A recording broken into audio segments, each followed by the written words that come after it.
वर्णिवेशरमणीय दर्शनं मन्दहासरुचिराननाम्बुजं पूजितं सुरनरोत्तमैर्मुदा धर्मनन्दनमहं विचिन्तये। असतो मा षड्गमय तमसो मा ज्योतिर्गमय मृत्युर्मा अमृतं गमयः। ओम शांति शांति शांति। अस्मद्गुरुसमारम्भां नाथयामुनमध्यमां लक्ष्मीवल्लभपर्यन्तां वंदे गुरु परंपरा। આજની જ્ઞાન સભાની અંદર પધારનારા બધા જ ભગવદ્ ભક્તોને વેદાંતાચાર્ય પુરાણ ઇતિહાસાચાર્ય એમએ ફિલોસોફી શાસ્ત્રી રાકેશભાઈના હેતપૂર્વક જય સ્વામિનારાયણ। ભક્તો, આજની આ જ્ઞાન સભાની અંદર આપણે બધા વાલ્મીકી રામાયણ બાલકાંડ સર્ગ 9 અયોધ્યાના મંત્રી સુમંત્રના જન્મનું રહસ્ય તથા તેનું નામ સુમંત્ર કેવી રીતના પડ્યું એ કથા જે છે શ્રવણ કરશું। વાલ્મીકી રામાયણની અંદર સુમંત્રજીનું પાત્ર જે છે એક બહુ મહત્ત્વનું પાત્ર છે। સુમંત્રજી દશરથ રાજાના મુખ્યમંત્રી તથા એમના મિત્ર હતા। તો આ સુમંત્રજીનું પ્રાગટ્ય કેવી રીતના થયું તથા એમનું નામ સુમંત્રજી કેવી રીતના પડ્યું એ કથા જાણવી અત્યંત જરૂરી છે। તો આનંદ રામાયણ राज्यकांड उत्तरार्धनी अंदर सर्ग 24 अंदर आ सुमंत्रजीना प्रागट्यनी तथा एमनु नाम सुमंत्र केवी रीतना पड्युं ए कथा जे छे ए आवेली छे। तो ए कथा जे प्रमाणे छे ए प्रमाणे हूँ तमने वांची संभळावुं छुं। श्री रामदास कहने लगे, एक बार राम अपनी सभा में बैठे थे, तभी एक सेवक ने आकर कहा, हे राजन, हे सूर्यवंश के अलंकार स्वरूप महाराज, आपके बूढ़े मंत्री सुमंत्र स्वर्ग चले गए। उनकी स्त्रियां सती होकर पति का अनुसरण करने के लिए आपकी आज्ञा चाहती हैं।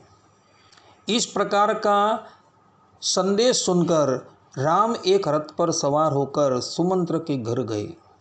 वहाँ उन्होंने उनकी जन्म कुंडली मंगवा कर देखी, जिससे ज्ञात हुआ कि वर्ष 11 महीने सुमंत्र की आयु थी, जिसमें सब तो बीत गई, केवल 9 दिन बाकी रह गए थे।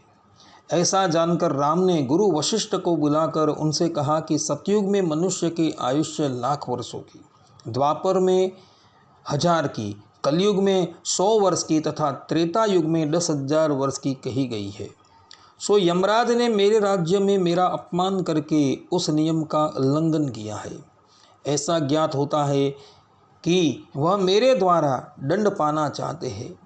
मेरे मंत्री की आयु में अभी 9 दिन बाकी है, तो यम उसे यहाँ से क्यों ले गया?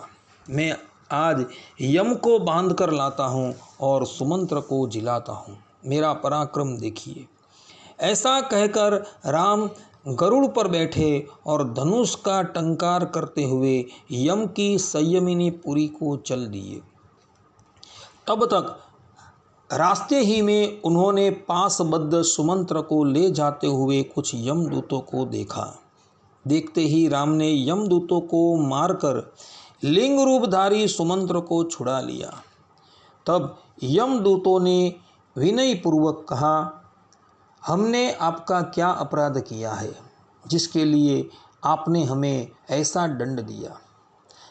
राम ने कहा कि अभी इसके जीवन के 9 दिन बाकी है, तब तुम आज ही इसे क्यों लिए जा रहे हो? जब इसके दिन पूरे हो जाए तब आकर आनंदपूर्वक ले जाना, तब मैं भी कुछ नहीं बोलूँगा। इस प्रकार राम की वाणी सुनकर यम के अनुचर कहने लगे, हे राघव, इसका जन्म भी एक अपूर्व प्रकार से हुआ था। पहले दिन माता की योनि से इसके दोनों हाथ तथा मुख बाहर निकल आया था।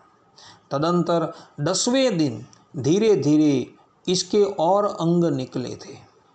अच्छे मंत्रों से पंडितों ने इसकी रक्षा कर ली थी, अतएव इसका सुमंत्र नाम पड़ा था।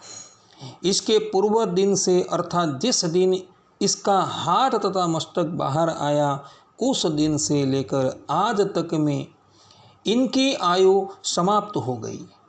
आप जो इसके 9 दिन बाकी बतलाते हैं वे संदिग्ध है, इसलिए हे राम हमारा कुछ दोष नहीं है, आप व्यर्थ इसे छीने लिए जाते हैं, हमको व्यर्थ आपने मारा भी है।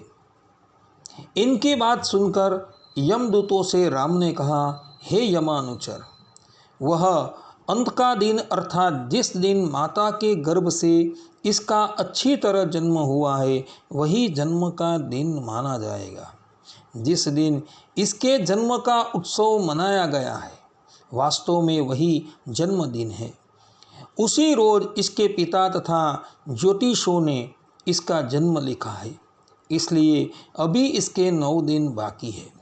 तुम लोग जाओ और 10वें दिन आकर इसे ले जाना, तब मैं तुम लोगों को नहीं रोकूंगा। राम की बात सुन और छिन्न अंग होकर आंखों में आंसू भरे हुए वे दूत यमलोक को लौट गए। राम भी लौटकर अयोध्या चले आए। यहाँ स्त्रियों ने उनकी आरती उतारी और राम सुमंत्र के घर गए। वहाँ सब लोगों को सुमंत्र के साथ प्रसन्न देखा। सुमंत्र ने राम को देखते ही प्रणाम किया और उनकी पूजा की। इसके बाद राम अपने भवन गए।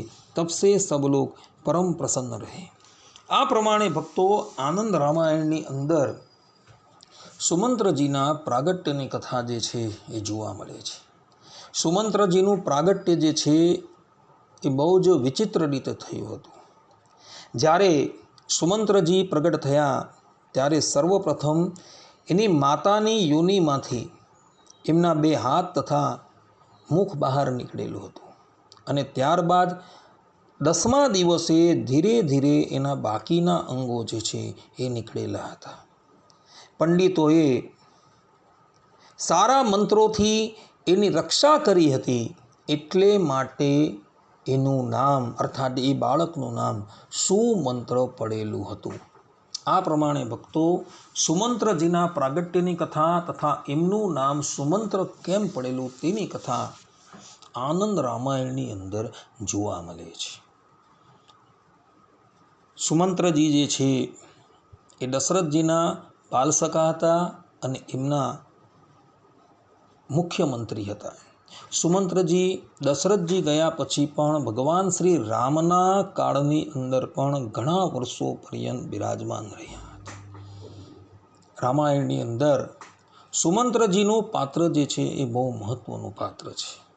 સ્થાન સ્થાન પર સુમંત્રજીનો ઉલ્લેખ જે છે એ રામાયણની અંદર જોવા મળે છે। આટલું કહીને હું મારી વાણીને અહીં વિરામ આપું છું। સર્વે સંતુ નિરામયઃ, સર્વે સુખીનો ભવંતુ, સર્વે ભદ્રાણી પશ્યંતુ, મા કશ્ચિત દુઃખ ભાગ ભવેત અસ્તુ। જય સ્વામિનારાયણ।